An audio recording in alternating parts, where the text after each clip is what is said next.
کہ انبیاء کرام کی بعض خصوصیات دیکھو، یہ بات ذہن میں رکھ لے کہ انبیاء کرام جو ہے نا وہ معصوم ہے۔ وہ کیا ہے؟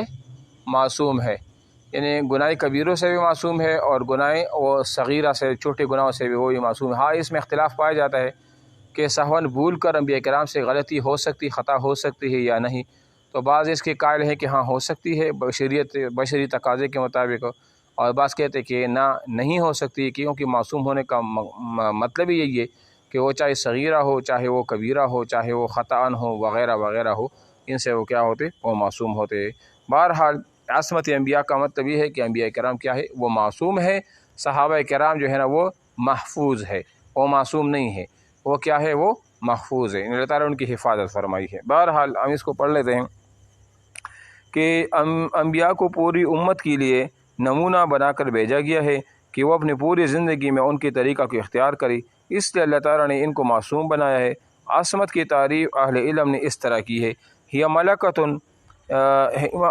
الہیۃ تمنع الانسان من فعل المعصیۃ والمیل الیہا مع القدرۃ علیہا، کہ یہ ایک ایسا ملکہ ہے، ایک ایسا قوت ہے کہ انسان کو منع کرتا ہے معصیت کے فعل سے، والمیل الیہا، اور اس کی طرف میلان کرنے سے، یعنی مائل ہونے سے، مع القدرۃ علیہا۔ لیکن یہ ایسا نہیں ہے کہ اللہ تعالیٰ وہ مادہ بھی ان سے نکال دے، نہیں، وہ مادہ ہوتا ہے، اس مطلب ان کو بھی اس طرح ہوتا ہے کہ یہ گناہ کا کام ہے، میلان بھی ہوتا ہے، لیکن اس کے باوجود بھی وہ کیا ہوتا ہے؟ قدرت ہوتی ہے ان کی کہ وہ کرے اس چیز کو، لیکن پھر بھی وہ نہیں کرتا۔ تو یہ کس کی تعریف ہے؟ عصمت کی، ٹھیک ہے نا۔ انسان جو غلطیاں کرتا ہے وہ تین طرح کی ہوتی ہیں: کبائر بڑی گناہ، صغائر چھوٹے گناہ، اور یہ کیا لکھا ہے؟ ذلات، یعنی لغزش۔ تو انبیاء ان میں سے کن باتوں سے معصوم ہوتے ہیں؟ اس میں فرقے باطلہ کے اختلاف تو ہے ہی، اہل سنت والجماعت کے درمیان بھی اختلاف رائے ہے۔ علامہ بزدوی نے اہل سنت والجماعت کا مسلک اس طرح نقل کیا ہے جو راجح ہے۔ اب بات سمجھ آ رہی ہے نا؟ گناہ کتنے؟ ایک ہوتی ہے گناہ کبیرہ، اور ایک ہوتا ہے گناہ صغیرہ، اور ایک جو لغزش، جو خطائیں نہیں ہو، جس کو ہم خطا بھی کہتے ہیں وغیرہ، چاہے وہ بھول کر ہو وغیرہ، اسی کو کہا جاتا ہے۔ تو یہ تین قسم ہے۔ اب اس میں کیا ہے کہ کیا انبیاء کرام سے ان تینوں میں سے کوئی سرزد ہو سکتی ہے یا نہیں؟ تو اس میں مختلف مذاہب ہیں۔ 12 اہل سنت والجماعت کا مذہب جو ہے نا وہ انہوں نے ادھر ذکر کیا ہے۔ قال اہل السنہ والجماعہ ان الانبیاء والرسل معصومون من الکبائر، ٹھیک ہے، من الکبائر من الذنوب والصغائر بطریق القصد، اما الزلات یہ کیا لکھا ہے؟ فغیر معصومین عنہا وهو یقع من الذنوب منہم خطأ او نسیانا، یعنی انبیاء سے پیش آنے والے مختلف لغزشوں کا خود قرآن مجید میں ذکر آیا ہے۔ چنانچہ حضرت آدم علیہ السلام کے بارے میں فرمایا ہے فعصى آدم ربہ فہوى، کہ آدم علیہ السلام نے کیا کیا؟ یعنی نافرمانی۔ لیکن یہ اس سے نافرمانی سے وہ نافرمانی نہیں مراد ہے جو گناہ کبیرہ ہوتا ہے، جس طرح مثال کے طور پر جو لوگ ہمارے اندر مسلمانوں میں، یا جس طرح اور بھی لوگ جو انبیاء کرام کے علاوہ تھے، ان سے گناہ وغیرہ ہو گئی ہے، تو اس سے وہ گناہ مراد نہیں ہے جو گناہ کبیرہ وغیرہ ہو، ٹھیک ہے۔ حضرت آدم علیہ السلام کے بارے میں قرآن میں یہ نقل کیا گیا ہے قال لقد ظلمک، یہ کیا لکھا ہے؟ میں نظر ہی نہیں آ رہا، ظلمک بسؤالک نعجتک الی نعاجہ وان کثیر من الخلطاء۔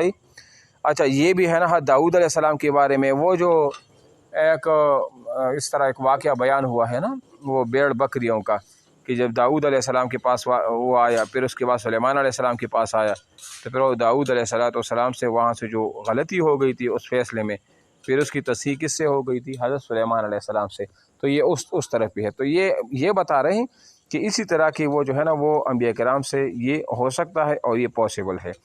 اور یا مثال کے طور پر حضرت یونس علیہ السلام سے اپنی امت کے سلسلے میں جو اجتہادی لغزش پیش آئی تھی، قرآن نے اس کا بھی ذکر کیا، اور اس کی توبہ و اعتراف کو نقل فرمایا، لا الہ الا انت سبحانک انی کنت من الظالمین۔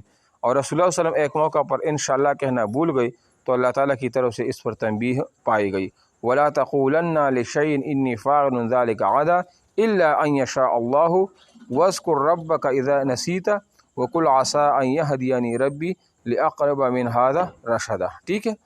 تو یہ انہوں نے جو آیاتیں پیش کی ہے نا، یہ اسی وجہ سے کہ خطأً انبیاء کرام سے اس طرح کی جو ہے نا وہ ان کا صدور جو ہے نا وہ ممکن محض ہے، ٹھیک ہے۔ صغائر کے ارتکاب کے سلسلہ میں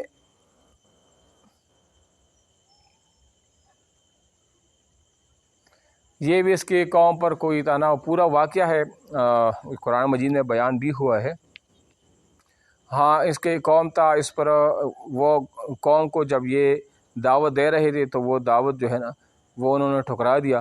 پھر اللہ تعالیٰ نے ان کو مہلت دی تھی 3 دن تک یا اس طرح کچھ دن تھے، تو پھر انہوں نے کیا کر دیا، وہ تو جب نہ مانے لیکن آخری دن میں وہ مان گئی تھی، اور انہوں نے کہا کہ ہاں ہم جاتے ہیں اور اس طرح یونس علیہ السلام سے، اور ہم جو ہے نا اپنے گناہوں کی استغفار کرتے ہیں اور بخشش مانگی کہ اللہ تعالیٰ ہمیں معاف کر دے۔ لیکن ان سے پہلے یونس علیہ السلام جو ہے نا وہ وہاں سے چلے گئی اور ایک کشتی میں پھر وہ سوار ہو گئی۔ تو اب یہاں پر ہونا تو یہ چاہیے تھا کہ یونس علیہ السلام وہاں پر رک جاتے اور ان کی گناہوں کی بخشش اللہ تعالیٰ سے وہ سوال کرتے کہ اللہ تعالیٰ ان کی گناہوں کو بخش دیتے، لیکن یونس علیہ السلام نے جلدی کی اور وہ وہاں سے چلے گئی اور وہ کشتی میں کیا ہو گئی، وہ سوار ہو گئی۔ پھر بعد میں جو کشتی میں اس طرح کوئی واقعہ ہوا تو وہ کشتی جا نہیں رہی تھی، اس طرح کچھ واقعہ ہوا تھا، تو انہوں نے کہا کہ تم میں سے جو بھی ایسا ہے جس سے کوئی گناہ وغیرہ یا جس کی وجہ سے یہ کشتی پر یہ وبال آیا ہے یا یہ مصیبت آئی ہے، وہ اس میں چھلانگ لگا دے اس سمندر میں، ورنہ تو یہ کشتی ایسی جائے گی بھی نہیں، ورنہ تو جی ہاں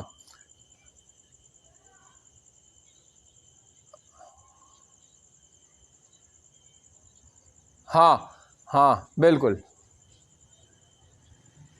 ہاں جی بالکل، ہاں وہی تھا۔ پھر انہوں نے کہا کہ اس نے پھر چھلانگ لگا دی، کشتی والے تو بچ گئی، اور وہاں پر ایک مچھلی تھی، اس مچھلی نے اس کو نگل لیا، اور پھر مختلف روایات ہے، بعض جگہ پر 40 دن بھی 40 راتیں جو ہے نا وہ روایات میں ہے، تو وہ پیٹ کے وہ اس کے اندر تھا، یہ مچھلی کی پیٹ کے اندر، تو یہ 40 دن تھا۔ پھر اللہ تعالیٰ نے کی ایک دعا سکھائی، اور وہ یہ دعا یہ تھا، وہ کون سی تو لا الہ الا انت سبحانہ انی کنت من الظالمین، یہ والی دعا تھی نا۔